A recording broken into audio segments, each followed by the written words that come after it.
Hello friends, welcome to the channel Discover Apps with me. In this video, I'm going to show you that how can you create a group on Facebook Messenger and how can you add someone to group chat on your Facebook Messenger. For this, you have to open your Facebook Messenger and there you go to the icon of pencil at the top right corner. You have to click on it, and on the very first you can go to the option of create a group chat.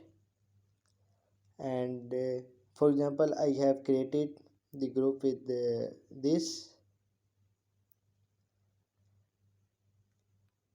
so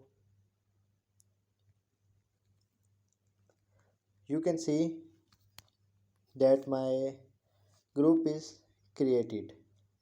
So if I want to add someone in the groups, in the simple way you go to the option of add. So you have to simple click on it and you can go all the list of the person. I hope you can understand my explanation, but still if you have any question please mention in the comments, and don't forget to like the video and subscribe my channel. Thank you.